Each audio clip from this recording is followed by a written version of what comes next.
কথা বলতে পাবো না? গুছিয়ে বসে আছে কালেকশন আপনাদের থেকে বেরিয়ে এসে দানের ব্যাপারটা একটু ধেড়ে দেন ইনশাআল্লাহ আপনার কথাতে মানুষ দেবে। এই কথাটা আপনারা থাকলে অজের মধ্যে আপনার ডিস্টার্ব করবেন না, কিন্তু আপনার যা থাকা 8 ঘন্টা আগে আপনাকে শুধু বলবেন। আপনার 8 ঘন্টা 8 ঘন্টা থাকতে আপনাকে বলবেন তখন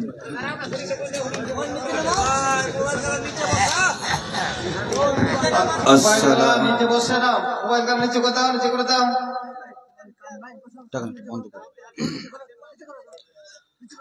আসসালামু আলাইকুম ওয়া রাহমাতুল্লাহি ওয়া বারাকাতুহু। ইন্নাল হামদালিল্লাহ নাহমাদুহু ওয়া নাস্তাঈনুহু ওয়া নাস্তাগফিরুহু ওয়া নু'মিনু বিহি ওয়া নাতাওয়াক্কালু আলাইহি ونعوذ بالله من شرور أنفسنا ومن سيئات أعمالنا من يهده الله فلا مضل له ومن يضلله فلا هادي له وأشهد أن لا إله إلا الله وحده لا شريك له وأشهد أن محمدا عبده ورسوله الذي أرسله بالحق بشيرا ونذيرا ودائعا إلى الله بإذنه وسراجا منيرا أما بعد فقد قال الله تبارك وتعالى في كلامه المجيد وفي فرقانه الحميد بعد أعوذ بالله من الشيطان الرجيم بسم الله الرحمن الرحيم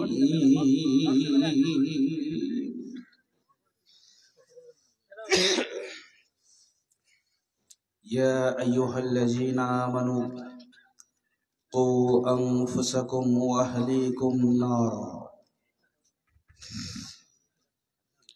وقال رسول الله صلى الله عليه وسلم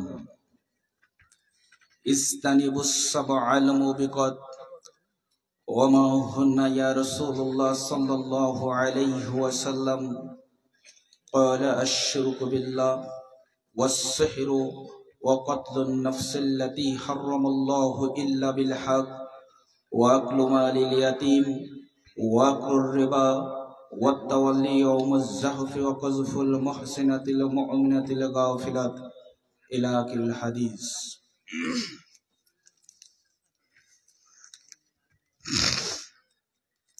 দিহি পরস্পরের সম্মানিত দিনদার ইমানদার মুসলিম ভাই ও পর্দার আলের মা বোনেরা, বলুন তো সর্বদা 24 হর্স 24টা ঘন্টা প্রশংসা হবে কার? সামনের কিছু মানুষ উত্তর দিলেন, পিছনের মানুষগুলো লা জবাব, কোনো জবাব দিলেন না। বলুন তো একটা মানুষের জীবনে 24 হর্স 24টা ঘন্টা প্রশংসা হবে কার? সন্দেহ আছে নাকি? কার কার আছে? হাত তুলি তো ইনশাআল্লাহ, হাত তুলি। তার মানে বোঝাই গেল এখানে কিছু মানুষ আমরা আছি যে শুধুমাত্র হুজুরকে দেখতে আসে, হুজুর কি বলছে কি না বলছে সেদিকে কোনো খেয়াল নাই। মাহফিলে এসে বসার কথা, এসে তাই বসে, প্রমাণ হয়ে গেল, তাই না? অনেকে হাত তুলল। এখন যদি বলা হয় যে এই মাদ্রাসায় 50,000 টাকা দান করতে হবে, এমন কে কে আছি? কেউ তুলবে না। মানে যাতে পাগল তালে ঠিক। প্রশংসা সেই মহান স্রষ্টা প্রতিপালক রব্বুল আলামিনের জন্য, যে মহান রবের কাছে এই দিহি বরসপুরের মানুষেরা চাইতে পারতো না, চাইতে পারতাম না। আমি নিজেও, কেউ আমরা রবের কাছে চাইতে পারতাম না। একটা সময় মায়ের পেটের মধ্যে ছিলাম, কিছুই চাইতাম না, কিছুই বুঝতাম না, জীবনের লক্ষ্য ছিল না। তারপরও সেই মহান স্রষ্টা প্রতিপালক রব্বুল আলামিন আমাকে পরম স্নেহময়ী মমতাময়ী একজন মা দিয়েছেন, যেই মায়ের পিছনে আমার কোনো অবদান ছিল না, যেই মায়ের পিছনে আমার কোনো অবদান ছিল না, যেই মা সম্পর্কে আল্লাহর কাছে আমার কোনো কিছু চাওয়ার ছিল না। এরপরেও আমার না চাওয়াতেই যেই মহান রব আমাকে মমতাময়ী পরম স্নেহময়ী মা দিয়েছেন। সুতরাং প্রশংসা হবে কার? প্রশংসা সেই মহান স্রষ্টা প্রতিপালক রব্বুল আলামিনের।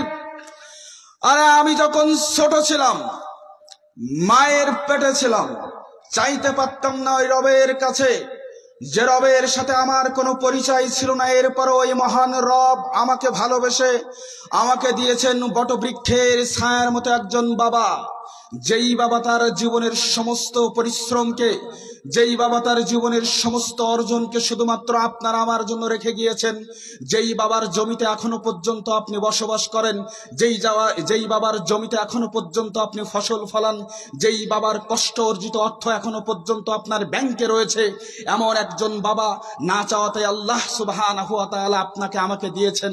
না চাওয়াতেই যেই মহান রব এত বড় নিয়ামত আপনাকে আমাকে দিয়েছেন। সুতরাং প্রশংসা যদি করতে হয়, প্রশংসা করতে হবে কার? যে মহান রব এই পৃথিবীতে পাঠিয়ে এই পৃথিবীকে আপনার আমার জন্য বসবাসের উপযোগী করেছেন। অসংখ্য কোটি নিয়ামত, লাখো কোটি নিয়ামত রাজি দিয়েছেন আমাকে আপনাকে বসবাস করার জন্য। আমার মাথার উপরে দিয়েছেন বিশাল বিস্তীর্ণ নীল আকাশ। সুতরাং দুনিয়ার মধ্যে শুধুমাত্র এখানকার মুসল্লি নয়, শুধুমাত্র এই দিহি বরসপুরের মানুষেরা নয়, গোটা পৃথিবীর মধ্যে কোনো মানুষ যদি তার জন্ম থেকে মৃত্যু পর্যন্ত একটি সেজদা দেওয়ার প্রয়োজন বোধ মনে করে, একবার ওই রবের কৃতজ্ঞতা পোষণ করার ইচ্ছা করে, একটিবার যদি কাউকে ওয়েলকাম জানানোর ইচ্ছা পোষণ করে, তাহলে সেই কৃতজ্ঞতা পাওয়ার, তাহলে সেই ধন্যবাদ পাওয়ার একমাত্র যোগ্য কে? আল্লাহ। রাসূল সাল্লাল্লাহু আলাইহি ওয়াসাল্লাম বলেছেন, আলহামদুলিল্লাহি তামলাউল মিজান। কোন ব্যক্তি যদি তার হৃদয় থেকে ওই আল্লাহকে সন্তুষ্টের উদ্দেশ্যে একটিবার বলতে পারে, হৃদয়ের গভীর অন্তরের অন্তরস্থল থেকে আলহামদুলিল্লাহ, আল্লাহর নবী মুহাম্মদ সাল্লাল্লাহু আলাইহি ওয়াসাল্লাম বলেছেন, আলহামদুলিল্লাহি তামলাউল মিজান। এই আলহামদুলিল্লাহ এতটুকু শব্দ কাল কঠিন কিয়ামতের ময়দানে ব্যক্তির নেকির পাল্লার ওজন বৃদ্ধি করে দেবে। সুবহানাল্লাহ বলবেন না? আরে ভাই, বিশাল বড় একটা সূরা মুখস্থ করলে এই অফার না। কেউ যদি আয়াতুল কুরসি মুখস্থ করে এই অফার না। কেউ যদি সাইয়্যিদুল ইস্তিগফার এটা পড়ে, এই অফার তার জন্য না। শুধুমাত্র দুইটা শব্দের একটা বাক্য আলহামদুলিল্লাহ, এর এত পাওয়ার, এত পাওয়ার, এত পাওয়ার যে কাল কঠিন কিয়ামতের ময়দানে ব্যক্তির নেকির পাল্লার ওজনটা বৃদ্ধি করে দিবে। চিন্তা করতে পারেন? তাহলে হৃদয়ের অন্তরের অন্তরস্থল থেকে আমরা চিল্লায়ে বলবো, ঠিক আছে? আলহামদুলিল্লাহ। রেডি, 1 2 3। আলহামদুলিল্লাহ, লিল্লাহি তাকবীর, লিল্লাহি তাকবীর। জাযাকুমুল্লাহু খায়রান। দুরূদ ও সালাম বর্ষিত হোক সেই মহামানবের প্রতি, জাহিলিয়াতের নিকোষ কালে আধারে যখন সমগ্র মানবতা অন্ধকার ছন্ন ছিল, যে মহামানবের আগমনে যেন আগমন ঘটেছিল একটি সুবহে সাদিকের, যে সুবহে সাদিকের ইমানি নূরের আলোক ফোটা সেদিন শুধুমাত্র হেরা পর্বতের গুহাকে আলোকিত করেনি, সেদিন আলোকিত করেছিল মক্কা, মদিনা, হেজাজ, আবিসিনিয়ার সহ সমগ্র বসুন্ধরা। যার মতো কোনো মানব অদ্যাবধি এই পৃথিবীতে আসেনি এবং কিয়ামতের সারদায়কাল পর্যন্ত যার মতো কোনো মানব আর এই ধরিত্রীর মাঝে আগমন করবেন না, নবীজি বিশ্ব নবী মুহাম্মদুর রাসূলুল্লাহ সাল্লাল্লাহু আলাইহি ওয়াসাল্লাম। মাশাআল্লাহ, আপনাদের রিভিউ পেয়ে আমি খুশি হয়ে গেলাম। ইন্ডিয়াতে অনেক জায়গায় বক্তৃতা দিয়েছি, কিন্তু পাবলিকের কাছ থেকে এমন ফিডব্যাক পাওয়া যায় না। সুবহানাল্লাহ বলে সবাই ঘুমিয়ে থাকে, আলহামদুলিল্লাহ বলে ঘুমিয়ে থাকে। তো সেখানে আলহামদুলিল্লাহ আপনাদের আপনার রিয়াক্টটা মানে আমাকে মুগ্ধ করেছে, আলহামদুলিল্লাহ। সম্মানিত উপস্থিতি, মাদ্রাসা দারুল হুদা ডিটিআই এর উন্নতি কল্পে ডিহি বরজ এস গৌরপুর সাগরদিঘি মুর্শিদাবাদ এর নিয়ন্ত্রণাধীন উক্ত মাদ্রাসার এবং এর আশেপাশের দিনী ভাই এবং বোন, বিশেষ করে পদ্মার আড়ের মা ও বোনেরা, স্কুল কলেজ মাদ্রাসার ছাত্র ভাইয়েরা, অতি আদরের ছোট ছোট সোনামণিরা এবং এই মাদ্রাসার মাহফিল কমিটি, মসজিদ কমিটি, জালসা কমিটির দূর দূরান্ত থেকে যে সমস্ত ভাই তাদের সময়কে কোরবানি করে এই মাহফিল, এই জালসাকে সাকসেসফুল করার জন্য আপনারা দূর দূরান্ত থেকে এখানে আগমন করেছেন, আপনাদের সবাইকে আমার অন্তরস্থল থেকেই ধন্যবাদ জ্ঞাপন করছি। আমি খুশি হয়ে গেছি। এখানকার যিনি সম্মানিত সভাপতি ফজিলাতুল শেখ জনাব মাওলানা কাজেম আলী হাফিজাহুল্লাহ, এখানকার কাজেম আলী সাহেব, আলহামদুলিল্লাহ, তখনই ভালো লাগে যখন যোগ্য ব্যক্তি যোগ্য চেয়ারে বসে থাকে। আমরা যখন যোগ্য ব্যক্তিকে তার যোগ্য জায়গায় স্থান দেব, তখন এই সমাজে আস্তে আস্তে যোগ্য ব্যক্তি তৈরি হবে। আমরা যদি আলেমদেরকে সঠিক গুরুত্ব দিই, সঠিক মর্যাদা দেই, তাহলে এই সমাজে আলেম তৈরি হবে। এই বিষয়টা আমার ভালো লাগলো যে একজন ফজিলাতুল শেখ, তাকে আপনারা তার যোগ্য চেয়ারটা বুঝিয়ে দিয়েছেন। আল্লাহ রাব্বুল আলামিন তার জন্য আপনাদেরকে উত্তম জাযায়ে খায়র দান করুন। সকলে বলি আল্লাহুম্মা আমিন। বলছিলাম আজকের বক্তব্যের বিষয়, রাতও অনেক হয়ে গেল, আমি সময় বেশি নিব না, তবে যতটুকু সময় আপনাদের সামনে বক্তব্য দিব ততটুকু সময় প্লিজ বে অ্যাটেনশন, একেবারে মনোযোগ সহকারে বক্তব্য শুনতে হবে।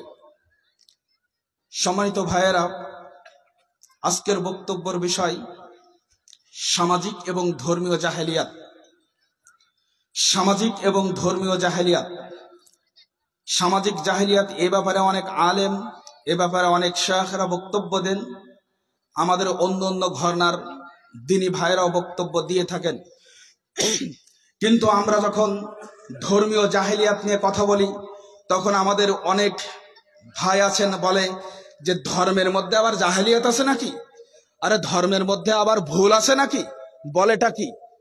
এদেশের বুকে, ভারত, পাকিস্তান, বাংলাদেশের বুকে একমাত্র সালাফি আকীদার আলেম, একমাত্র সালাফিরাই ধর্মীয় জাহেলিয়াত সম্পর্কে কথা বলে।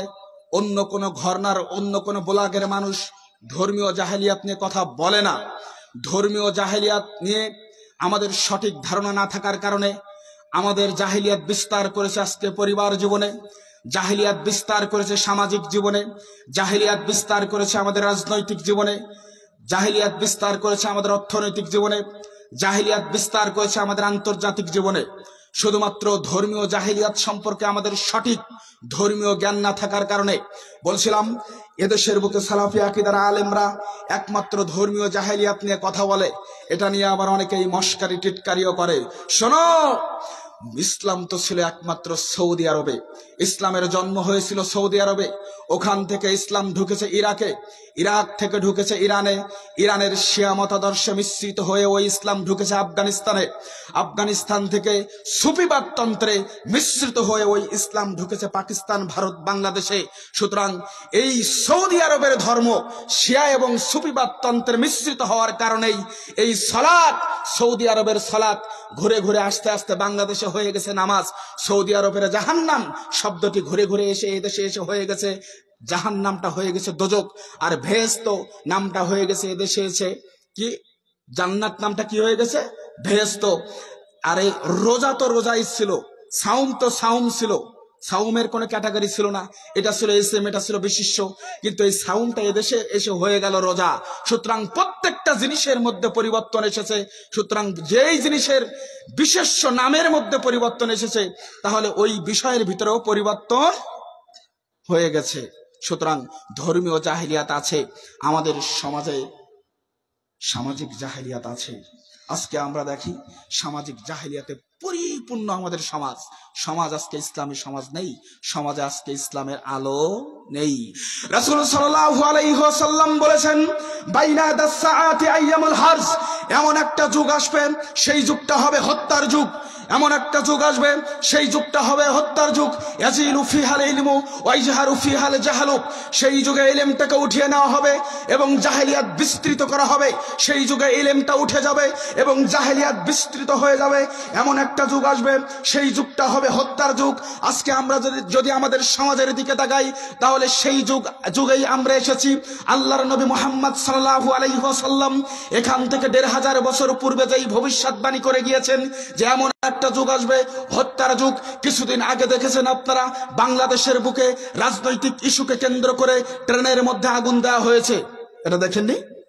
যেই ব্যক্তি ট্রেনের মধ্যে ঘুমিয়েছিল, ওই ঘুমিয়ে থাকা ব্যক্তি জানে না কেন আমি আগুনে পুড়ে গেলাম, আগুনে পুড়ে কেন আমি মারা গেলাম। যেই ব্যক্তি ট্রেনের মধ্যে আগুন দিয়েছে, এই ব্যক্তি নিজেও জানে না আমি কেন ট্রেনের মধ্যে আগুন দিচ্ছি, আমি কেন ট্রেনে ঘুমিয়ে থাকা ব্যক্তিদেরকে আগুন দিয়ে পুড়িয়ে মারতেছি। এমন একটা যুগ আসবে, সেই যুগটা হবে হত্যার যুগ। হত্যাকারী নিজেও জানবে না কেন আমি হত্যা করলাম, এবং যেই ব্যক্তি হত্যার শিকার হবে, এ ব্যক্তি নিজেও জানবে না আমি কেন হত্যা হলাম, আমি কেন মারা গেলাম। কেননা এই যুগে হচ্ছে ইলমটাকে উঠিয়ে নেবেন। এমন একটা যুগ যেই যুগে জাহেলিয়াত বিস্তৃত হয়ে যাবে। আমি আমার চোখে এই যুগ ছাড়া দেখি না। এই যুগ সেই যুগ যেই যুগ আল্লাহ রাসূল সাল্লাল্লাহু আলাইহি ওয়াসাল্লাম এখান থেকে ১৫০০ বছর পূর্বে যেই যুগের কথা বলেছেন, এটাই হচ্ছে হত্যার যুগ, এটাই হচ্ছে হারজের যুগ। এই যুগে নীতি নৈতিকতাকে হত্যা করা হবে, এই যুগে আদর্শকে হত্যা করা হবে, এই যুগে মানুষের মনুষ্যত্বকে হত্যা করা হবে, এই যুগে মানুষকে হত্যা করবে। আজকে সম্পদের জন্য মানুষকে হত্যা করে, ভাই ভাইরা হত্যা করে, টাকার জন্য হত্যা করে। আজকে মানুষের ব্যক্তি স্বার্থ চরিতার্থ করার জন্য মানুষকে হত্যা করে। আর এটাই হচ্ছে হারজের যুগ। এদেশের বুকে হাজারো মা এবং বোন রয়েছে, এদেশের বুকে হাজারো মা এবং বোন রয়েছে, এদেশের বুকে হাজারো দিনী যুবতী বোন রয়েছে, যারা অল্প বয়সে প্রেম নামক এবং নিকৃষ্ট সম্পর্কে জড়িয়ে গিয়ে তারা অবৈধ গর্ভপাত করে সন্তান হত্যা করেছে। এমন ব্যক্তি আছে কিনা? নাই। কিছুদিন আগে দেখবেন আমাদের বাংলাদেশের বুকে নর্দামা থেকে একটা রাস্তার কুকুর একটি নবজাতক শিশুকে নিয়ে মানুষের সামনে এনে প্রমাণ করে দিল যে মানুষ, তোরা এখন আর মানুষ নেই, তোরা কুকুরের থেকেও অধম। আমার ওই বোনকে দেখে কষ্ট হয়, যেই বোন রাতারাতি একটি যুবকের সাথে প্রেম করে অবৈধ সম্পর্ক স্থাপন করে, যার বদৌলতে অবৈধ গর্ভপাত করে, অ্যাবর্শন করে সন্তান হত্যা করে। আমার ওই বোনকে দেখে কষ্ট হয়, ওই যুবককে দেখে কষ্ট হয়, যারা এভাবে রাতারাতি মানুষ হত্যা করে, রাতারাতি নবজাতক নিষ্পাপ শিশুকে হত্যা করে নর্দমার মধ্যে ফেলে দিয়ে আসে। এই বোন আর এই যুবককে দেখে আমার কষ্ট হয়। তুমি কি জানো না আল্লাহর নবী বলেছেন এটাই হচ্ছে হত্যার যুগ। আল্লাহর নবী বলেছেন হারজের যুগ, হত্যার যুগ। আমি তো দেখি ২১শো শতাব্দীর এই যুগে, আমি তো দেখি সেই হত্যার যুগে আমরা বসবাস করতেছি।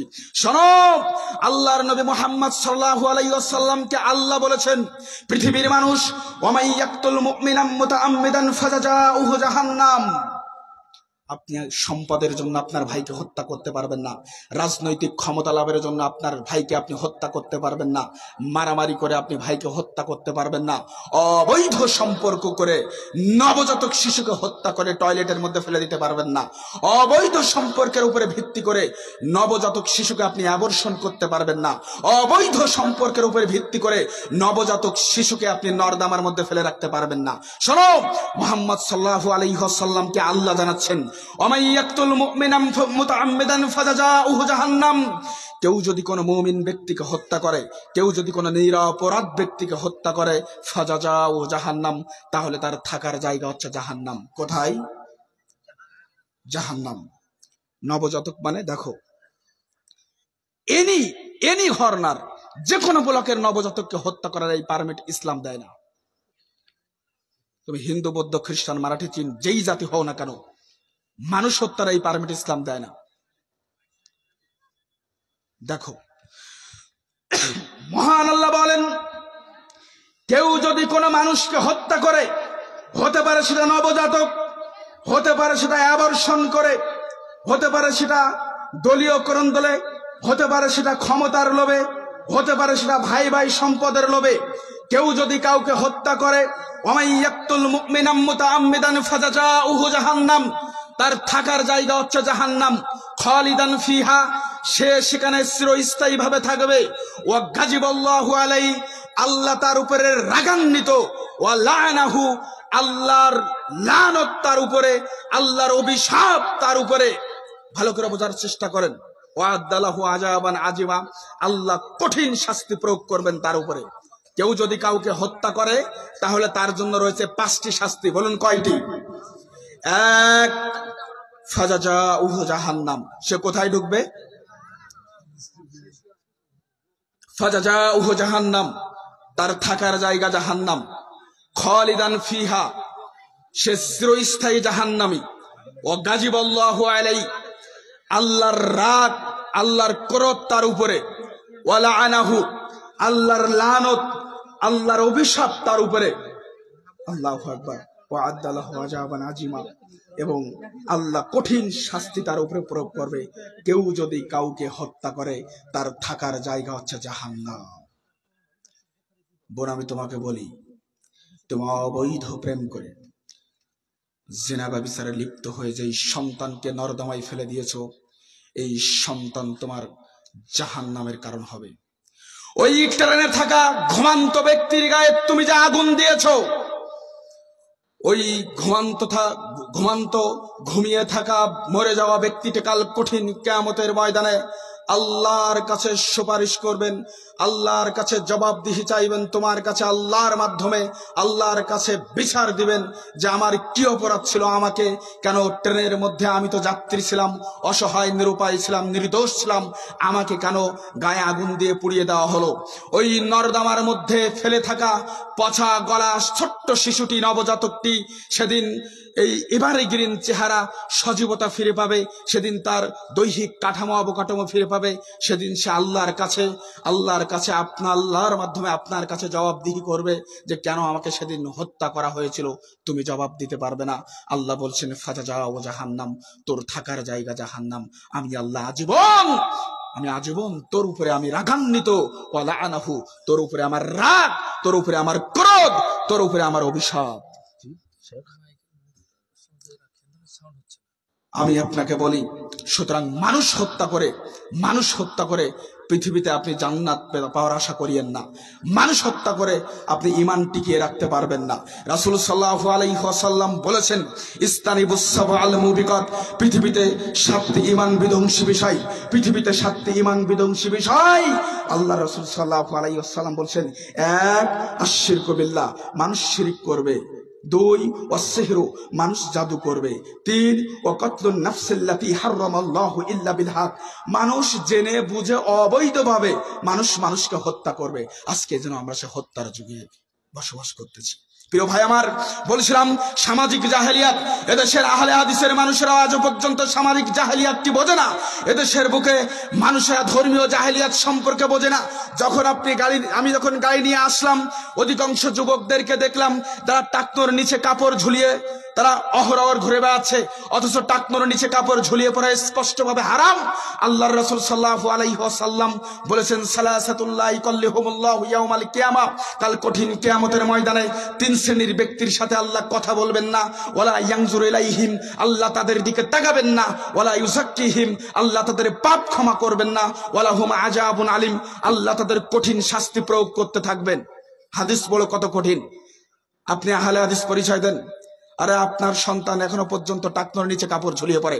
আপনি নিজেকে আহলে হাদিস পরিচয় দেন, অথচ আপনার মেয়ে এখনো পর্যন্ত টাকনোর উপরে কাপড় উঠিয়ে পড়ে, অথচ আপনি বলছেন আপনি আহলে হাদিস। আশ্চর্য ব্যাপার। কিছু ছেলেদেরকে দেখলাম যারা দায়িত্ব পালন করতেছে, আসার সময় অনেক যুবকদেরকে দেখলাম তারা টাকনোর নিচে কাপড় ঝুলিয়ে পড়েছে অহরহর। অবশ্যই তারা আহলে হাদিসের বাচ্চা হবে। তারা পরিচয় দেয় আমি আহলে হাদিস। ওয়াল্লাহি আপনি যদি টাকনোর উপরে কাপড় উঠিয়ে না পড়তে পারেন, যুবক ভাই, তুমি কখনো নিজেকে আহলে হাদিস পরিচয় দিও না। তোমার আহলে হাদিস পরিচয় যদি তোমাকে টাকনোর উপরে কাপড় উঠিয়ে পড়াতে না পারে, তাহলে ওই আহলে হাদিস পরিচয় তুমি দিও না। যুবতী বোন, তোমাকে বলি, তুমি যদি টাকনোর উপরে কাপড় ঝুলিয়ে না পড়তে পারো, তোমার পায়ের অংশ যদি তুমি ঢাকতে না পারো, তাহলে তুমি কখনো আহলে হাদিস একজন মুমিনা, আহলে হাদিস একজন আয়েশা, আহলে হাদিস একজন মারিয়াম, তুমি এই পরিচয় দিও না। আল্লাহ রাসূল সাল্লাল্লাহু আলাইহি ওয়াসাল্লাম বলছেন যে আল্লাহ কথা বলবেন না, আল্লাহ তার দিকে তাকাবেন না। সে কে? যে টাকনোর নিচে কাপড় ঝুলিয়ে পড়ে। অহরহর ব্যক্তিকে দেখলাম যারা টাকনোর নিচে কাপড় ঝুলিয়ে পড়ে আছে, আর অনেকগুলো যুবতী মেয়েকে দেখলাম বোরকা তো নেই ওন্না পরে এসেছে। তাদের টাকনোর পায়ের দিকে আমি খেয়াল করলাম, দেখলাম তারা টাকনোর উপরে, অহরহর মেয়েরা টাকনোর উপরে কাপড় উঠিয়ে পড়ে আছে। তারা কেউ বাদাম খাচ্ছে, কেউ মেলায় ঘুরে বেড়াচ্ছে।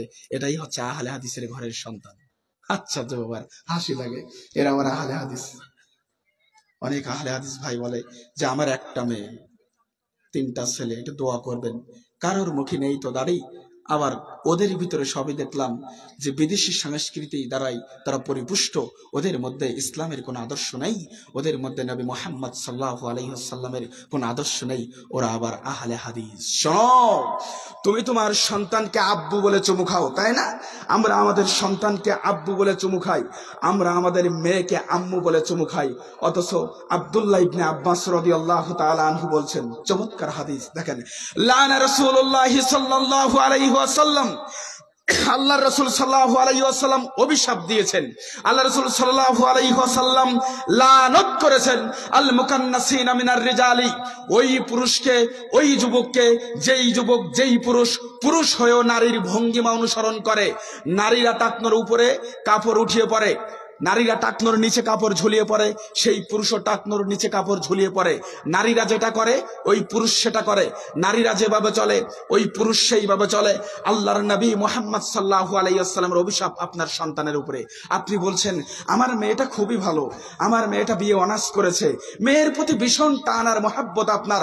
আল্লাহর নবী মুহাম্মদ সাল্লাল্লাহু আলাইহি ওয়াসাল্লামের সাহাবা আব্দুল্লাহ ইবনে আব্বাস রাদিয়াল্লাহু তাআলা আনহু বলছেন, ও পৃথিবীর মানুষ শোনো, লানা রাসূলুল্লাহ সাল্লাল্লাহু আলাইহি ওয়াসাল্লাম, আল্লাহর রাসূল লানত করেছেন, আল্লাহর রাসূল অভিশাপ দিয়েছেন, আল্লাহর রাসূল অভিসম্পাত করেছেন ওই মেয়েটির উপরে, ওই যুবতী মেয়ের উপরে, আল মুতারাজ্জিলাতি মিনান নিসাই, যেই মেয়ে হয়েও পুরুষের ভঙ্গিমা অনুসরণ করে, তার প্রতি আল্লাহর রাসূলের লানত। কার কথা?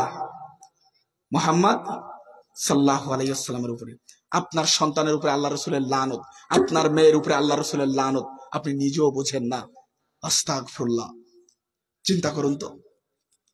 অথচ আমরা এখনো পর্যন্ত ধর্মীয় এবং সামাজিক জাহেলিয়াত সম্পর্কে কিছুই বুঝি না। এই সমাজকে কলুষিত করেছে আপনার মেয়ে, আপনার ছেলে, আপনি নিজেও বটে। ওই মেয়ের উপরে অভিশাপ, যেই মেয়ে হয়েও তার পরচুলা ব্যবহার করে, ওই মেয়ের উপরে অভিশাপ, যেই মেয়ে হয়েও ভুরু প্লাক করে, ওই মেয়ের উপরে অভিশাপ, ওই গৃহবধূর উপরে অভিশাপ, ওই স্ত্রীর উপরে অভিশাপ, ওই মায়ের উপরে অভিশাপ। যেই মা, যেই মেয়ে, যেই স্ত্রী, যেই কন্যা একজন মেয়ে হয়েও সে গায়ে সুগন্ধি ব্যবহার করে, ওই মেয়ের উপরে অভিশাপ। যেই মেয়ে হয়েও একজন মহিলা হয়েও সে নিজে পরিদর্শনী দিয়ে অন্য পুরুষকে আকৃষ্ট করে, তাদের উপরে বিশ্বনবীর অভিশাপ।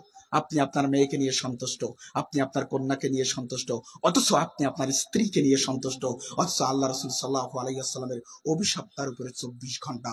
আপনি এখনো পর্যন্ত নিজেকে আহলে হাদিস পরিচয় দেন, অথচ এখনো পর্যন্ত আপনি ধর্মীয় এবং সামাজিক জাহেলিয়াত সম্পর্কে কিছুই বোঝেন না। আশ্চর্য ব্যাপার।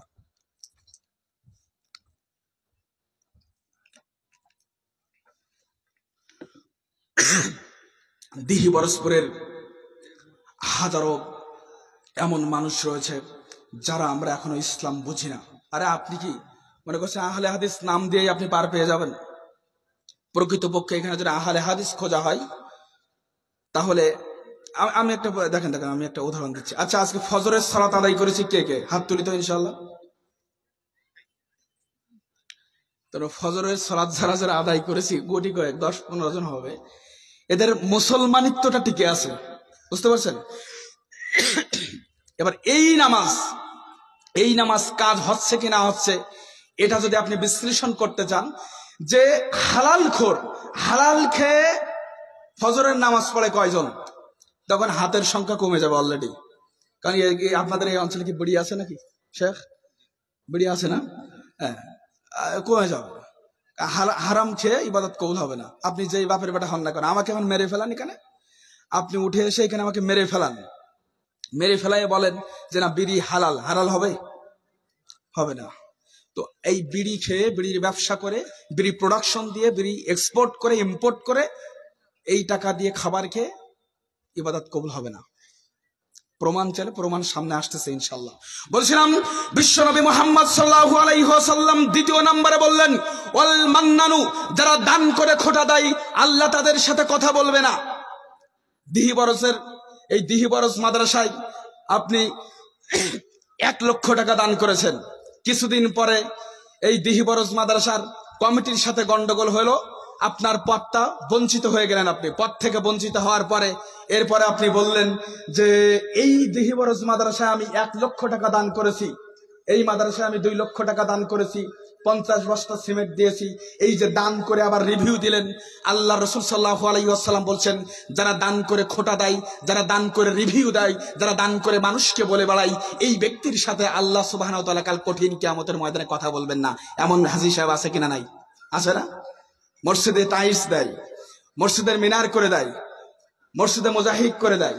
কিছুদিন পর যদি ওই মসজিদের সভাপতির পদ সরে যায়, ওই অমনি বলে দেয় যে এই মসজিদে আমি এত টাকা দান করেছি, ওয়াল্লাহি আল্লাহর কসম এই ব্যক্তি হচ্ছে অভিশপ্ত, এই ব্যক্তির উপরে আল্লাহর লানত, এই ব্যক্তির সাথে আল্লাহ কথা বলবেন না। 3, বিশ্বনবী মুহাম্মদ সাল্লাল্লাহু আলাইহি ওয়াসাল্লাম বলেছেন, ওয়াল মুনাফিকু সিলাতু বিল হালিফিল কাযিব, যেই ব্যক্তি মিথ্যা কথা বলে পণ্য বিক্রয় করে, এই ব্যক্তির সাথে আল্লাহ কথা বলবেন না। দিহিবরজের হাজারো মানুষ রয়েছে, মুর্শিদাবাদে এমন লাখ লাখ মানুষ রয়েছে যারা মিথ্যা কথা বলে পণ্য বিক্রয় করে। এদেশে যারা গোস্ত ব্যবসায়ী রয়েছে, অধিকাংশ গোস্ত ব্যবসায়ী মিথ্যা কথা বলে পণ্য বিক্রয় করে। অধিকাংশ গোস্ত ব্যবসায়ী মিথ্যাবাদী, অধিকাংশ মাছ ব্যবসায়ী মিথ্যাবাদী, অধিকাংশ সবজি ব্যবসায়ী মিথ্যাবাদী, অধিকাংশ গহনা বিক্রেতা মিথ্যাবাদী, অধিকাংশ কাপড় বিক্রেতা মিথ্যাবাদী, অধিকাংশ সুতার বিক্রেতা মিথ্যাবাদী, অধিকাংশ ব্যবসায়ী আমরা ব্যবসায়িক ক্ষেত্রে মিথ্যা কথা ব্যবহার করি। অনেকে এমন রয়েছে 3 নাম্বার জিনিসটা আমরা 1 নাম্বার বলে চালিয়ে দেই, আমরা মেড ইন ইতালি বলে মেড ইন চাইনা ঢুকিয়ে দেই। এমন কোন ব্যবসায়ী যদি থাকে, আল্লাহর নবী কাল কঠিন কিয়ামতের ময়দানে, আল্লাহর নবীর ভাষ্য যে আল্লাহ রাব্বুল আলামিন কাল কঠিন কিয়ামতের ময়দানে তার সাথে কথা বলবে না। তুমি যদি নিজেকে আহলে হাদিস পরিচয় দিতে চাও, তাহলে তোমার ব্যবসায়ী সততা অবলম্বন করতে হবে। তুমি যদি গোস্ত ব্যবসায়ী হও, তুমি মাছ বিক্রেতা হতে পারো, সবজি বিক্রেতা হতে পারো, তরকারি বিক্রেতা হতে পারো, ফল বিক্রেতা হতে পারো, জুতার বিক্রেতা হতে পারো, সুতার বিক্রেতা হতে পারো। তুমি যেই ধরনের ব্যবসায়ী হও না কেন, তুমি যদি নিজেকে আহলে হাদিস, তুমি যদি সালাফদের অনুসারী, এই কথা আহলে হাদিসের পরিচয় যদি তোমাকে দিতে হয়, তাহলে তোমার রাতারাতি ব্যবসার কাঠামো চেঞ্জ করতে হবে। ব্যবসায়িক ক্ষেত্রে তোমাকে সততা অবলম্বন করতে হবে। তুমি যদি সত্য কথা না বলতে পারো, সততার ব্যবহার যদি তুমি না করতে পারো, তোমার মূলধনকে তুমি সততা যদি বেছে না নিতে পারো, তাহলে কখনো তুমি নিজেকে আহলে হাদিস পরিচয় দিও না। ভুল সিদ্ধান্ত আপনার। আপনি এখনো পর্যন্ত ফিরে আসুন। দিহিবরজের হাজারো মানুষ রয়েছে যারা ব্যবসায়িক ক্ষেত্রে মিথ্যা কথা বলে। এমন আছে কিনা? নাই, এমন নেই? সব মনে সৎ ব্যবসায়ী নাকি? কেন জানি আমাদের সমাজটা জাহিলিয়াতে পরিপূর্ণ।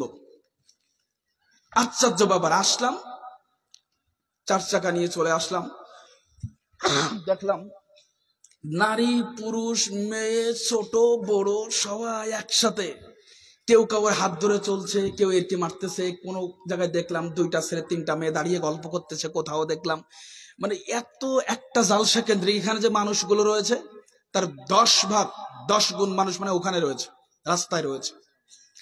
আস্তে আস্তে দেখলাম 3টা মেয়ে দাঁড়িয়ে আছে, তার পাশে 2টা ছেলে, একটা মেয়ে দাঁড়িয়ে আছে, তার পাশে 2টা ছেলে, ঠিক এমন ভাবে মাখামাখি।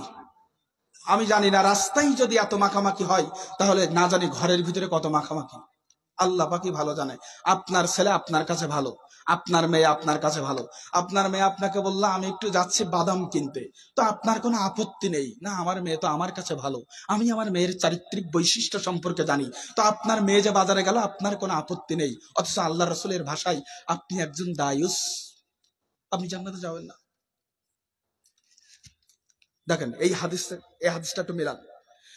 আপনার মেয়ে জালসায়, রাস্তায়, মার্কেটে, ক্লাসে দাঁড়িয়ে দাঁড়িয়ে একটা ছেলের সাথে গল্প করে, এ ব্যাপারে আপনার কোনো আপত্তি নেই। বিশ্বনবী মুহাম্মদ সাল্লাল্লাহু আলাইহি ওয়াসাল্লাম বলছেন, ইয়াকুম আদ-দুখুল আলান নিসা, পৃথিবীর মানুষ তোমরা নারীর পাশে যেও না। কাদেরকে বলছেন? আমাদের হিন্দু ভাইদের বলছেন নাকি খ্রিস্টানদেরকে বলছেন? কাদেরকে বলছেন? সবাইকে বলছেন। আপত্তি আছে নাকি? পৃথিবীতে যত মানুষ রয়েছে সব মানুষকে আল্লাহ রাসূল এই একটাই বাণী তিনি সাবমিট করেছেন, কি? নারীর পাশে যেও না। কোন হিন্দু ভাই যদি নারীর পাশে না যায় তাহলে সে নারী ফিতনা থেকে বেঁচে থাকবে। কোন খ্রিস্টান ভাই যদি নারীর পাশে না যায়, নারীর সাথে মাখামাখি না করে, তাহলে সে দুনিয়ার জীবনের ফিতনা থেকে বেঁচে থাকবে। কোন বৌদ্ধ ভাই যদি নারীর সাথে অবৈধভাবে মেলামেশা না করে, তাহলে এই বৌদ্ধ ভাইটি দুনিয়ার জীবনে নারী ফিতনা থেকে বেঁচে থাকবে। তেমনি ভাবে কোন ব্যক্তি, কোন মুসলিমের সন্তান যদি নারীর সাথে কথা বলা থেকে বিরত থাকে, মেয়েদের সাথে ডলাডলি থেকে বিরত থাকে, তাহলে সে দুনিয়ার নারী ফিতনা থেকে বেঁচে থাকবে। বলুন তো পৃথিবীর মধ্যে সব থেকে বড় ফিতনা কি? অবৈধ নারী। আপনার স্ত্রী, আপনার মা, যে নারী বেগানা নারী, এই নারী হচ্ছে আপনার আমার জন্য সব থেকে বড় ফিতনা। এখানে অধিকাংশ মানুষ ফিতনায় জড়িয়ে আছে, যেটা দেখলাম। কার মেয়ে ওটা? বাংলাদেশ থেকে আসছে নাকি? পাকিস্তান থেকে ওই ছেলেগুলো আসছে নাকি? আল্লাহ রাসূল মুহাম্মদ সাল্লাল্লাহু আলাইহি ওয়াসাল্লাম বলেছেন, ইয়াকুম আদ-দুখুল আলান নিসা, পৃথিবীর মানুষ নারীর পাশে যেও না। আচ্ছা বলুন তো, আল্লাহর নবীর কথা মানার সব থেকে বড় হকদার কারা? বুঝতে পারলেন না? আল্লাহর নবী একটি কথা বলেছেন, সেই কথাটা মানার সব থেকে বড় হকদার কারা? আমরা না? আমরাই তো। তা আপনার কানে ঢুকে না আল্লাহ রাসূলের কথা? একজন সাহাবা জিজ্ঞাসা করলো, আল্লাহ রাসূল, আফরাআইতাল হামওয়া, দেবরের ক্ষেত্রে বিধান কি বলবেন? দেবর কি ভাবির সাথে দেখা করতে পারবে? আল্লাহ রাসূল বললেন, আল হামওয়াল মাউত, আরে দেবর ভাবি তো মৃত্যু সমতুল্য। ভাবির কাছে দেবর তো কি সমতুল্য? মৃত্যু সমতুল্য। এই দিহিবরসপুরের হাজারো পরিবারে যদি আমরা সার্চ করি, দেখা যাবে যে দিন রাত 24 ঘন্টা ভাবি তার দেবরের পাতে ভাত পরিবেশন করে, খাবার পরিবেশন করে। এই দিহিবরসপুরের হাজারো ভাবি রয়েছে, হাজারো পরিবারে হাজারো ভাবি রয়েছে, যারা রাত হলে তারা তার দেবরের খাতা বালিশ বিছানাগুলো বিছিয়ে দেয়। এই দিহিবরসপুরের হাজারো ভাবি রয়েছে যারা তার দেবরের কাপড় চোপড় পরিষ্কার করে। পৃথিবীর বুকে কোন ভাবি যদি জানতো আমার দেবরকে আল্লাহ রাসূল আমার সাথে মৃত্যুর সাথে সমতুল্য করেছেন, মৃত্যুর সাথে তুলনা করেছেন, তাহলে ওই ভাবি মৃত্যুর সাথে আলিঙ্গন করত, ওই ভাবি মৃত্যুর সাথে আপোষ করত, কিন্তু কখনো দেবরের পাতে ভাত পরিবেশন করত না, দেবরের কাঁথা বালিশ গুছিয়ে দিত না, দেবরের সাথে বসে বসে খোশ গল্প করতো না। আপনি এখানেই ধরা খেয়ে গেছেন। জান্নাত আপনার থেকে অনেক দূরে চলে গেছে। আপনি মনে করছেন নামাজে জান্নাত, সালাতে জান্নাত, সিয়ামে শুধুমাত্র জান্নাত? না, 24টা ঘন্টা, 24 আওয়ার্স, 24টা ঘন্টা একজন মুসলিম সে আল্লাহ এবং আল্লাহ রসুলের বিধানের উপরে টিকে থাকবে, তবেই সেই ব্যক্তিকেই বলা হয় আহলে হাদিস মুসলিম। আপনি এখন আহলে হাদিস হতে পারেন না। আশ্চর্য ব্যাপার, আশ্চর্য ব্যাপার। আল্লাহ রাসূল সাল্লাল্লাহু আলাইহি ওয়াসাল্লাম বলছেন, মা তারাকতু বা'দি ফিতনাতান হিয়া দাররু আলার রিজালি মিনান নিসা, আমি মুহাম্মদ সাল্লাল্লাহু আলাইহি ওয়াসাল্লাম আমার মৃত্যুর পরে আমি পুরুষের জন্য নারীর থেকে অধিক কোনো ফিতনার জিনিস আমি মুহাম্মদ সাল্লাল্লাহু আলাইহি ওয়াসাল্লাম দেখি না। নারী হচ্ছে পুরুষের জন্য সব থেকে বড় ফিতনা। আর সেই নারী আর মেয়ে, সেই ছেলে সেই মেয়ে, সেই নারীদের সাথে দাঁড়িয়ে দাঁড়িয়ে গল্প করছে কিছু যুবক পোলাপান। এরা বলছে আমরা আহলে হাদিস, বুকের উপরে হাত বাঁধি, আমরা জোরে আমিন বলি, রাফুল আদিন করে, আমরা জাল হাদিসের উপরে আমল করি না। বেটা তুই তো সহি হাদিসের উপরে আমল করিস না, ধান্দাবাজ। কতগুলো ধান্দাবাজ বলে আমরা সহিহ হাদিস মানি। আশ্চর্য ব্যাপার প্রিয় ভাই আমার।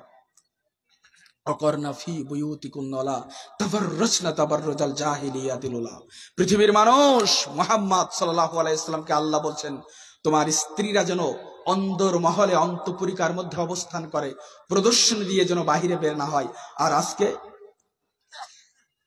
আজকে আমাদের মেয়েরা প্রদর্শনী দিয়ে বাইরে বের হচ্ছে, অথচ আপনি আমি বাবা, আপনার আমার দিল অন্তর নরম হয় না। এদেশের হাজারো ভাই কাল কঠিন কিয়ামতের ময়দানে আল্লাহর কাছে তার বোনের জন্য জাহান্নামী হয়ে যাবে। এদেশের হাজারো বাবা কাল কঠিন কিয়ামতের ময়দানে তার বেপরদা মেয়ের জন্য, বেপরদাশীলা মেয়ের জন্য সে জাহান্নামী হয়ে যাবে। এদেশের হাজারো স্বামী কাল কঠিন কিয়ামতের ময়দানে তার বেপরদা স্ত্রীর জন্য সে জাহান্নামী হয়ে যাবে। এটাই ঠিক। বলছিলাম যে আমরা এখনো পর্যন্ত সামাজিক এবং ধর্মীয় জাহেলিয়াত সম্পর্কে সঠিক জিনিসটাই এখনো পর্যন্ত বুঝি না। এদেশের হাজারো মা এবং বোন রয়েছে যারা সমাজ নষ্ট করে দিয়েছে। কিভাবে? গীবতের মাধ্যমে। কিভাবে? গীবতের মাধ্যমে। গীবত একটা ভয়াবহ অপরাধ এবং ব্যাধি আমাদের এই সমাজে, একথা বলতেই হবে। মা বোনেদের সংখ্যা এখানে বেশি, সুতরাং মা বোনেরা গীবত করেও বেশি, এটাও ঠিক। এটা একটা সামাজিক ব্যাধি, গীবত একটা সামাজিক ব্যাধি। এই ব্যাধি থেকে আমাদেরকে ফিরে আসতে হবে। আচ্ছা বলুন তো, পৃথিবীর মধ্যে, সারা পৃথিবীর মধ্যে সব থেকে দামি সম্পদ কয়টি? কেউ বলতে পারবেন? কেউ বলতে পারবেন যে গোটা দুনিয়ার মধ্যে দামি সম্পদ কয়টি? কেউ বলতে পারবেন? আমি শুনবো না, হাত তুলুন তো কে কে জানেন। মুরব্বী আপনি জানেন না আমার মনে হয়, আপনি এমনি এমনি হাত তুলেছেন। আপনি কি বিড়ি সিগারেট খান নাকি? খান নাকি? সত্যি কথা বলেন। অবস্থা দেখছেন? ফেস বলে দিচ্ছি, শোনেন। সারা পৃথিবীর মধ্যে সব থেকে দামি সম্পদ হচ্ছে তিনটা। কয়টা? চিল্লায় বলেন কয়টা? তিনটা। রাসূল সাল্লাল্লাহু আলাইহি ওয়াসাল্লামকে সাহাবারা প্রশ্ন করল, আল্লাহ রাসূল, সারা পৃথিবীর মধ্যে দামি সম্পদ হিসাবে আমরা জানি যে সোনা, অলংকার, গহনা, হীরা, জহরত, এগুলো হচ্ছে দামি সম্পদ, এগুলো আমরা সংরক্ষণ করে রাখি। এই দুনিয়ার মধ্যে সব থেকে দামি সম্পদ কি? আপনি আমাদেরকে একটু বলুন, আমরা সেই দামি সম্পদগুলো একটু বেশি বেশি সংরক্ষণ করব। আল্লাহর নবী মুহাম্মদ সাল্লাল্লাহু আলাইহি ওয়াসাল্লাম বলেন, গোটা দুনিয়ার মধ্যে সংরক্ষণ করার মতো দামি সম্পদ হচ্ছে তিনটা। চিল্লায় বলেন কয়টা? লিসানুন যাকিরুন, জিকিরকারী জিহবা, যেই জিহবা অপরের নাম নিয়ে গীবত করে না, যেই জিহবা পরনিন্দা করে না, যেই জিহবা পরচর্চা করে না, যেই জিহবা মানুষকে কখনো অপবাদ দেয় না, এই জিহবা হচ্ছে পৃথিবীর সব থেকে দামি সম্পদ। দিহি পরস্পরের কোন মা এবং বোনের যদি এমন একটা দামি সম্পদ থাকে, কোন বাবা, কোন যুবক ছেলেদের যদি এমন একটা দামি সম্পদ থাকে, আল্লাহর নবী মুহাম্মদ সাল্লাল্লাহু আলাইহি ওয়াসাল্লাম বলেছেন সেজন্য এই দামি সম্পদটা সংরক্ষণ করে রাখে। দুই, ওয়াকলবুন শাকিরুন, যদি কারোর এমন একটা হৃদয় থাকে যেই হৃদয় অল্প খেয়েও আলহামদুলিল্লাহ বলতে পারে, যেই হৃদয় কুড়ে ঘরে থাকার পরেও মাথার উপরে বৃষ্টি পড়ে, ঘুমালে বর্ষার বৃষ্টি পড়ে গায়ের উপরে, এর পরেও রাতারাতি তাহাজ্জুদ পড়তে পারে ওই কুড়ে ঘরের ভিতরে, তাহাজ্জুদরত অবস্থায় কান্নাকাটি করে আল্লাহকে বলতে পারে আলহামদুলিল্লাহ, এমন হৃদয় অসহায় নিঃস্ব অবস্থায় সে আল্লাহকে বলতে পারে আলহামদুলিল্লাহ, দিনে রাত 24 ঘন্টা সে আল্লাহকে বলতে পারে সুবহানাল্লাহ, এমন একটা হৃদয় যদি কোনো ব্যক্তির থাকে, আল্লাহর নবী মুহাম্মদ সাল্লাল্লাহু আলাইহি ওয়াসাল্লাম বলেছেন এই হৃদয়ের অধিকারী ব্যক্তির সব থেকে দামি সম্পদ, এই হৃদয় হচ্ছে পৃথিবীর সব থেকে দামি সম্পদ। এই হৃদয়ের মানুষ যদি কেউ থাকে তাহলে এই হৃদয়টা যেন কোনোদিন সে কলুষিত না করে। তিন, ওয়াজাউজাতুন মুমিনাতুন, দিনদার মুমিনা পদ্মানশীল পরহেজগার নেককার স্ত্রী। পৃথিবীর বুকে যদি কোনো মানুষের 5 ওয়াক্ত সালাত আদায়কারী কোনো স্ত্রী থাকে, যেই স্ত্রী 5 ওয়াক্ত সালাত আদায় করে, যেই স্ত্রী রমজানের সিয়াম পালন করে, যেই স্ত্রী গভীর রজনীতে তার স্বামীর হাতটা ধরে বলে তুমি ওঠো তাহাজ্জুদ পড়তে হবে, যে স্ত্রী তার স্বামীকে হারাম কাজে বাধা দেয়, হারাম মিথ্যা কথা বলতে বাধা দেয় এমন কোন স্ত্রী যদি কোন পৃথিবীর বুকে কোনো মানুষের থাকে, আল্লাহর নবী মুহাম্মদ সাল্লাল্লাহু আলাইহি ওয়াসাল্লাম বলেছেন এই স্ত্রী হচ্ছে পৃথিবীর সবথেকে দামি সম্পদ। সুতরাং সবথেকে দামি সম্পদ আমি আপনাকে যেটা বলতে চাচ্ছিলাম, লিসানুন জাকিরুন, জিকিরকারী জিহবা, যেই জিহবা সুবহানাল্লাহ আলহামদুলিল্লাহ বলতে পারে, যেই জিহবা মানুষকে অপবাদ দেয় না, যেই জিহবা মানুষকে নিয়ে সমালোচনা করে না, মানুষকে নিয়ে পরচর্চা করে না, এই জিহবা হচ্ছে পৃথিবীর সবথেকে দামি সম্পদ। খবরদার দিহিবরসপুরের মানুষ, সামাজিক জাহেলিয়াতের আজকে অন্যতম একটা বৈশিষ্ট্য হচ্ছে গীবত করা। আপনারা এই গীবতে কখনো লিপ্ত হইয়েন না।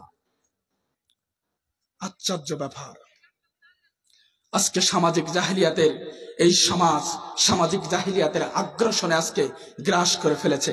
বলেছিলাম যেই জাতির মধ্যে ধর্মীয় জ্ঞান না থাকে, ধর্মীয় জাহেলিয়াতে যেই জাতি পরিপুষ্ট, ওই জাতির মধ্যে কখনো সে তার পরিবার জীবনে সচ্ছল হতে পারে না, তার সামাজিক জীবন কখনো স্বচ্ছ হতে পারে না, তার রাজনৈতিক অর্থনৈতিক জীবন কখনো স্বচ্ছ হতে পারে না। এবার আসুন ধর্মীয় জাহেলিয়াত কি আপনাদেরকে বলি। আমি কিছুদিন আগে ধুলিয়ানে বক্তব্য দিয়েছিলাম বিড়ির বিরুদ্ধে, পাতার বিড়ির বিরুদ্ধে। আপনারা আমার বিরুদ্ধে লেগেছিলেন, অনেক মানুষ আমাকে গালি পর্যন্ত দিয়েছে। শোনেন, আপনাকে বলি, আজকে আমাদের সামাজিক জাহেলিয়াতের মধ্যে সব থেকে ধুলিয়ানে যেই জাহেলিয়াত ভর করেছে সেটা হচ্ছে হারামের জাহেলিয়াত। আশ্চর্য ব্যাপার, অনেক মানুষ বলে, কিছুদিন আগে একটা বক্তব্য আমি দিয়েছিলাম বিড়ি সম্পর্কে, পাতার বিড়ি সম্পর্কে।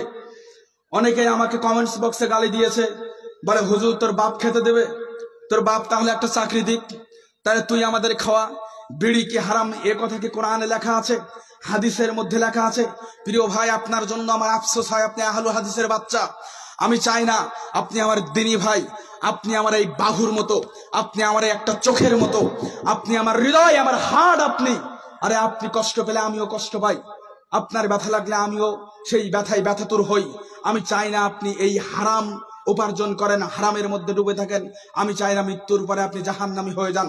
শোনো, তুমি যে এইভাবে তুমি উল্টা পাল্টা কমেন্টস বক্সে লেখো যে বিড়িকে হারাম করা হয়েছে, আল্লাহর নবী মুহাম্মদ সাল্লাল্লাহু আলাইহি ওয়াসাল্লাম বলেছেন মা আসকারা কাসিলুহু ফা কলিলুহু হারামুন, যেই জিনিস অধিক খেলে নেশার উদ্রেক করে তার অল্পটুকু হারাম। বিড়ি যদি আপনি অধিক খান তাহলে এটা নেশার উদ্রেক করে, আপনার সেন্স চেতনা আপনাকে বিকৃত করে দিবে।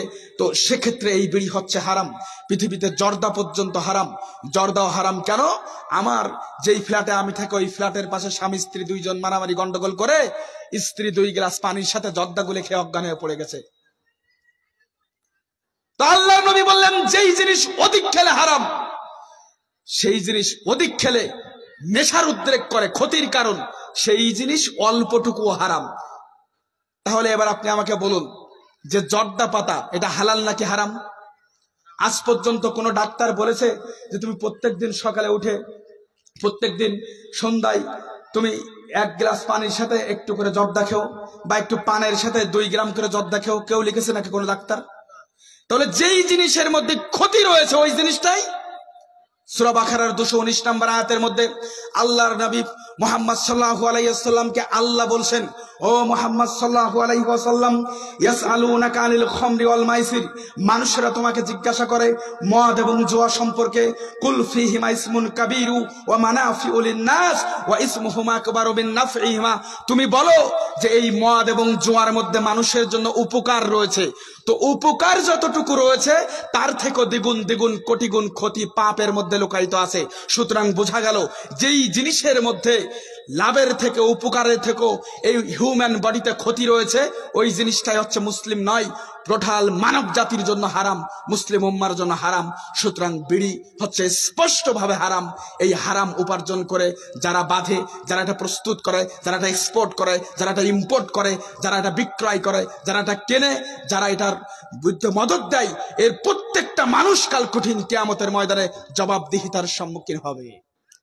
আমি আপনাকে বলি, এখন আমি বুঝতে পারছি আপনারা কি সমস্যার মধ্যে আছেন, মানে আপনার দাদা করেছে, বাপ করেছে, পরম্পরা আপনিও মিশে গেছেন, এ থেকে বেরিয়ে আসতে পারতেছেন না। প্রিয় ভাই, খারাপ ভাবে নেবেন না। দেখেন, আচ্ছা আপনারা এমন কি চান না যে ইতিপূর্বে যে টাকা ইনকাম করেছি এই টাকাগুলো হালাল করতে চান? কে কে হাত তুলি তো ইনশাআল্লাহ। সবাই হালাল করতে চায় না? দেখেন, হালাল হওয়ার পদ্ধতি রয়েছে। মনে করেন ইতিপূর্বে আপনি এই ব্যবসায় বা যে কোনো ধরনের ব্যবসা করে আপনি কোটি টাকার সম্পদ তৈরি করেছেন, এখন এ থেকে আপনি ফিরে আসতে চান, ফিরে আসার সুযোগ রয়েছে। আল্লাহ রাব্বুল আলামিন পবিত্র কোরআনের সূরা ফুরকান 63 নম্বর আয়াত, 70 নম্বর আয়াত, সূরা ফুরকান 25 নম্বর সূরার 70 নম্বর আয়াতের মধ্যে আল্লাহ সুবহানাহু ওয়া তাআলা বলছেন, ইল্লা মান তাবা ওয়া আমানা ওয়া আমিলা আমালান সালিহা ফাউলাইকা ইউবাদদিলুল্লাহু সাইয়্যাতিহিম হাসানা ওয়া কানা আল্লাহু গফুরুর রহিমা। কেউ যদি পাপ করে, সুদ খায়, ঘুষ খায়, চিটারি করে, বাটপারি করে, কেউ যদি হারাম ব্যবসা করে যদি কোটি টাকার সম্পদের মালিকও হয়, এই হারাম কাজ করে, পাপ কাজ করে, তাওবা করে আল্লাহর কাছে রাতারাতি উজু করে 2 রাকাত সালাত আদায়ের মাধ্যমে যদি তাওবা করে ফিরে আসে, আল্লাহ বলছেন ওর পিছনে যত সম্পদ রয়েছে, ওর পিছনে যত গুনাহ রয়েছে, ওর পিছনের যত পাপ রয়েছে, এই সমস্ত পাপ আমি আল্লাহ ক্ষমা করে দিয়ে নেকি দ্বারা পূর্ণ করে দেই। সুবহানাল্লাহ বলেন। বুঝতে পেরেছেন? তার মানে দেখেন, সুযোগ আছে ভাই, সুযোগ আছে। পিছনে আপনি যেটা করেছেন আল্লাহ তার জন্য আপনাকে কৈফিয়তদারি করবেন না। কি করলে? যদি আপনি তাওবা করে ফিরে আসতে পারেন। বুঝতে পারলেন না?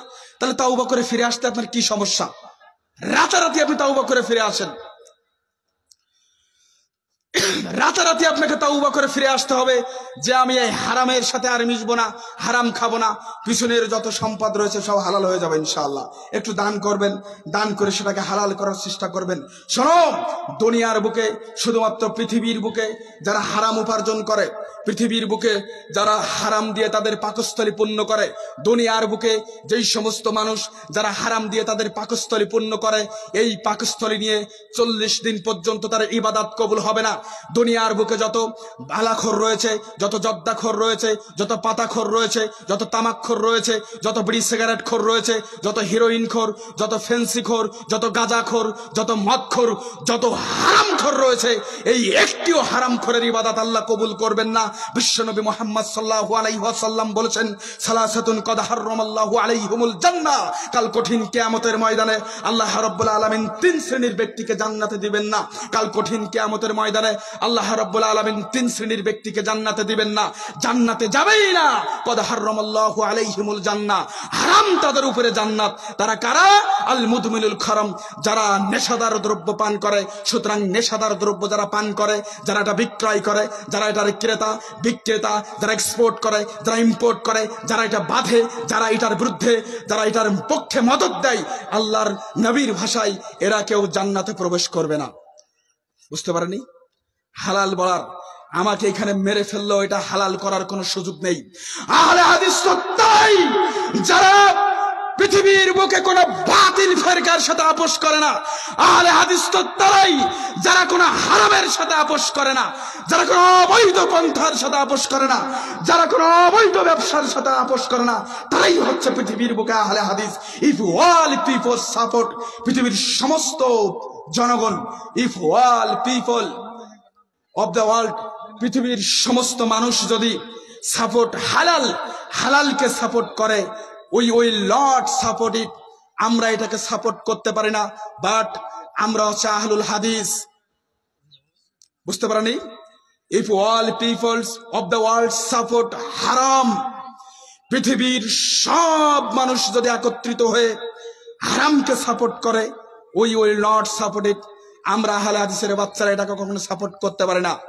But if all peoples support হালাল, যদি তারা হালালকে সাপোর্ট করে, there is no obstacles, আমাদের কোনো প্রতিবন্ধকতা নেই, আমাদের কোনো বাধা নেই, আমাদের কোনো আপত্তি নেই।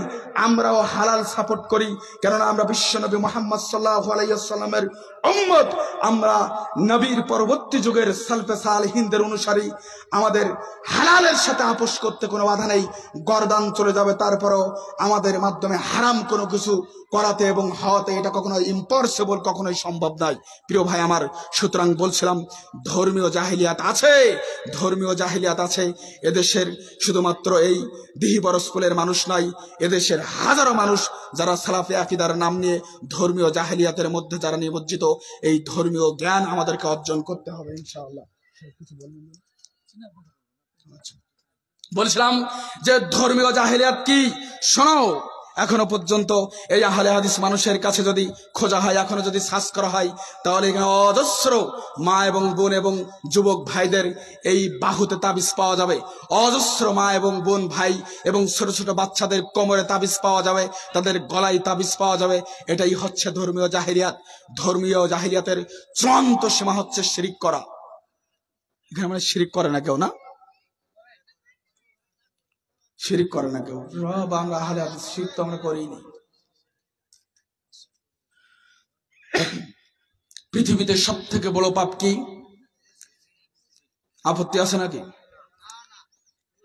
চুরি করলে চোরের উপরে আল্লাহ যত রাগান্বিত না হয়, জিনা করলে জিনাকারীর উপরে আল্লাহ যত রাগান্বিত না হয়, মদ খেলে মদখোরের উপরে আল্লাহ যত রাগান্বিত না হয়, তার থেকেও কোটি কোটি গুণ দ্বিগুণ পরিমাণে ক্ষিপ্র এবং অভিশাপ রাগান্বিত হয়, আল্লাহর লানত করে ওই ব্যক্তির উপরে, যেই ব্যক্তি ওই মহান রবের সাথে শিরিক করে। কিন্তু আফসোস হচ্ছে আমরা অহরহ আমরা মনে করি সালাফি আকীদার আলেম যারা, আমরা মোটামুটি আমরা তো সেই শিরিকের উপরে বক্তব্য দিই। আমরা মনে করি আহলে হাদিসটা মানে শিরিক করে না, কিন্তু ইদানিং দেখলাম আহলে হাদিসের মধ্যে শিরিকটা বেশি। শোনো, ধর্মীয় জাহিলিয়াত সম্পর্কে সংক্ষিপ্ত কিছু কথা বলবো ইনশাআল্লাহ, এটা বলে শেষ করব। তুমি কখনো আল্লাহর সাথে কাউকে শিরিক করবা না। মুসলিম কোনোদিন আল্লাহর উলুহিয়া, আল্লাহর রুবুবিয়ার সাথে কখনো শরীক সাব্যস্ত করতে পারে না।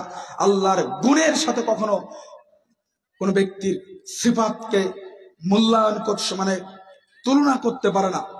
এই যে কিছুদিন আগে দেখলাম যে একজন আমাদের বাংলাদেশে রয়েছে জাহাঙ্গীর, মানে কি জাহাঙ্গীরিয়া দরবার, জাহাঙ্গীর হুজুর নাম শুনেছেন? আমাদের বাংলাদেশে একটা হুজুর রয়েছে, বাংলাদেশের হুজুর জাহাঙ্গীরিয়া দরবারের জাহাঙ্গীর হুজুর।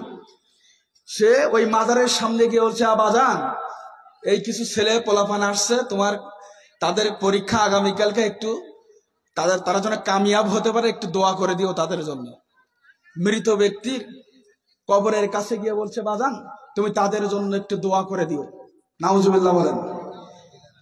এটাই হচ্ছে বর্তমান পরিস্থিতি।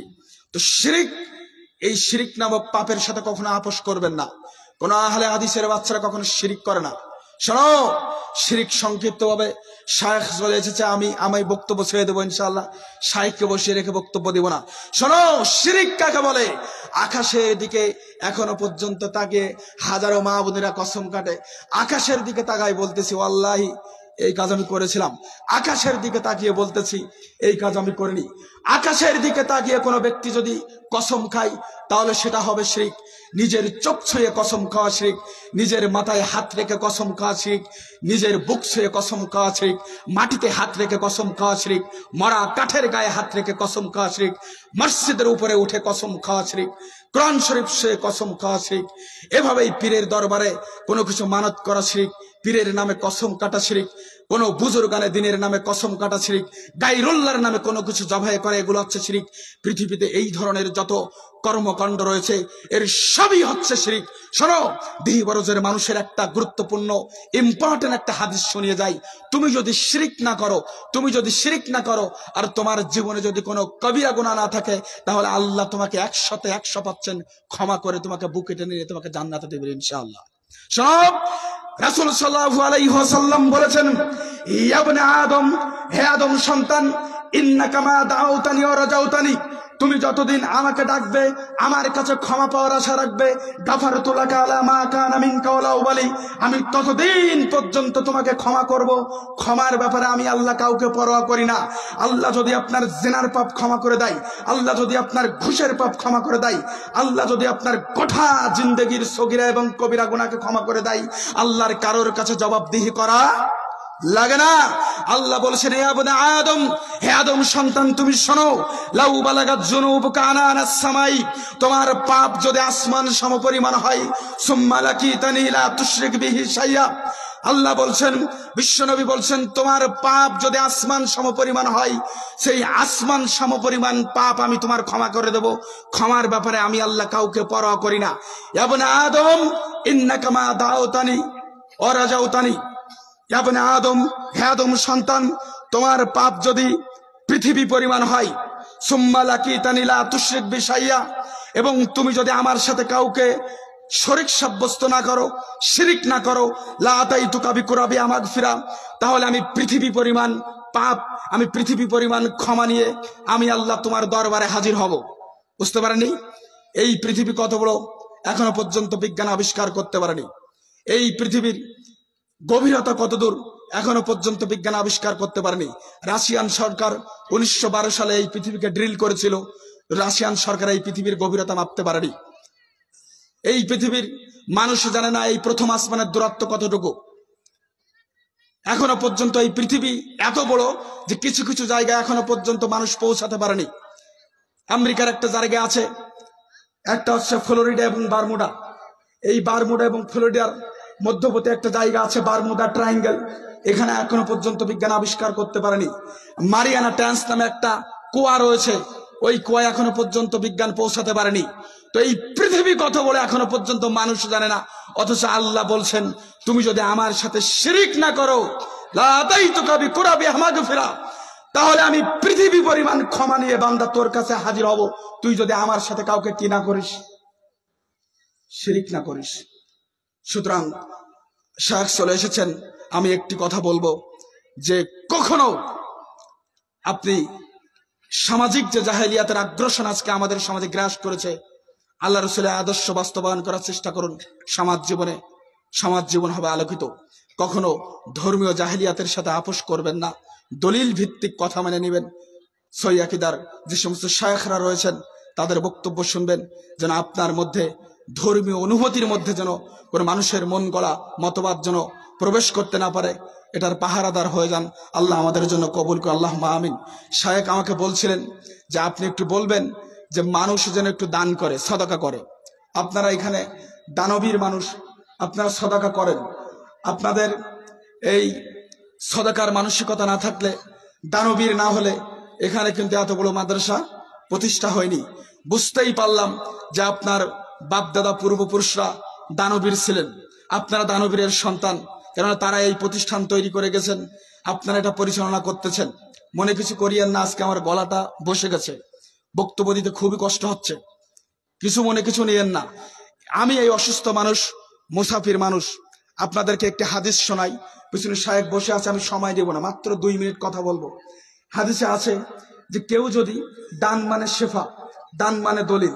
তো হাদিসে একটা হাদিস আছে, আশ্চর্য একটা হাদিস, যে কেউ যদি বে হিসাবে দান করে তো আল্লাহ তাকে বে হিসাবে নিয়ামত দান করবেন। বুঝতে পারেনি? আচ্ছা, ভালো করে বলেন। কেউ যদি বে হিসাবে দান করে, মানে পকেটে মাহফিলে এসেছেন, পাপড় খেয়েছেন, বাদাম খেয়েছেন, জিলাপি কিনেছেন, ছেলেরে 20টা টাকা দিয়েছেন, মেয়েরে 50টা টাকা দিয়েছেন, দেওয়ার পরে মাহফিলে এসেছেন, কি কত টাকা পকেটে আছেন এখনো পর্যন্ত আপনি জানেন না, তাহলে এটা কি সম্পদ? বেহিসাবি সম্পদ না? তো যদি এই হাদিসটা অনেকেই জানেন, অনেকেই জানেন না, তা আজকে যদি এই হাদিসটা আপনি জেনে থাকেন আর যদি কোনোদিন আপনার জীবনে আপনি আমল না করে থাকেন, তাহলে আজকে আমি একজন মুসাফির অসুস্থ মানুষ, আজকের এই বক্তব্য যদি শফিউল্লাহ ভাই যদি না থাকতেন, ওনার সাথে আমার খুব ভালো একটা সম্পর্ক তৈরি হয়ে গেছে, আমি আসতাম না, ক্যান্সেল করে দিতাম।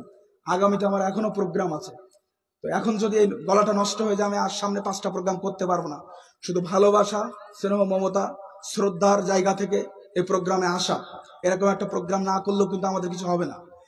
আমি বলছি, যদি এই হাদিসের উপরে আপনার আমল না থাকে, আজকে আপনি আল্লাহর হস্তে দ্বীনের সাথে এই হাদিসের উপরে আমল করবেন, যে এসে বাদাম খেয়েছি, জিলাপি খেয়েছি, পাপড় খেয়েছি, লাড্ডু খেয়েছি, মিষ্টি খেয়েছি, অনেক কিছুই খেয়েছি, পকেটে কত টাকা আছে আমি জানি না। আল্লাহর কসম, ওই আল্লাহর সন্তুষ্টের জন্য আমি আজকে এই মাওলানার হাতে দিয়ে গেলাম। আল্লাহ যেন আমার গোটা জিন্দিগিতে তেমনি ভাবে বেহিসাবে নিয়ামত দান করেন। আচ্ছা, আমরা বেহিসাবে নিয়ামত চাই কি চাই না? লিল্লাহি তাকবীর, জোরে বলবেন, চিল্লায়া বলবেন। এটা নথিতে লেখা হবে, নথিতে লিখে আল্লাহর কাছে পাঠানো হবে, তাকবীরের ধ্বনি, লিল্লাহি তাকবীর। আমি চাই যুবকরা আসুক। যুবক ইব্রাহিম শেখ, আমাদের ইব্রাহিম শেখ ভাই, স্থানীয় আমাদের ভাই, উনি 1000 টাকা দান করেছেন। আল্লাহ রাব্বুল আলামিন বারাকাল্লাহু ফি মালিকা, আল্লাহ তার মালের উপরে বারাকা বৃদ্ধি করুন, আল্লাহ তার জীবনকে কল্যাণময়ী করুন। এই 1000 টাকার বিনিময়ে আল্লাহ রাব্বুল আলামিন তার দুনিয়া এবং আখিরাতে কল্যাণকামী করুন। কে আছে? আমি চাই বেহিসাবি দান, বেহিসাবি দান করতে হবে। আমি কিন্তু 2 মিনিট থাকবো বলছি। আপনি আমার হাতে বেহিসাবি 5 টাকা থাকতে পারে, আপনার এই পকেটে 100 টাকা থাকতে পারে, 5000 টাকা থাকতে পারে, কিন্তু আপনি বেহিসাবি দান করবেন। ছোট ছোট বাচ্চারা তোমরা এই হাদিসের উপরে আমল করো। কে আছে আমল? এখনই আমল করতে হবে। উঠে আসুন, আপনি উঠে এসে আপনি আমার কাছে দিয়ে যান। আমি দেখতে চাই এই হাদিসের উপরে আজকে আমল করবে কে। দান মানে দলিল, সাক্ষী হয়ে গেলেন আপনি। দান মানে দলিল, দান মানে সাক্ষী। আপনার মা যদি অসুস্থ থাকে, ওই অসুস্থতাকে টার্গেট করে আপনি দান করবেন। এটা কি বেহিসাবি দান?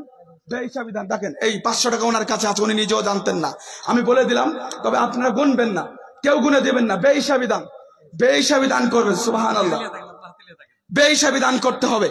আমি চাই যুবকরা এখানে এগিয়ে আসুক, আমি চাই যুবকরা এগিয়ে আসুক।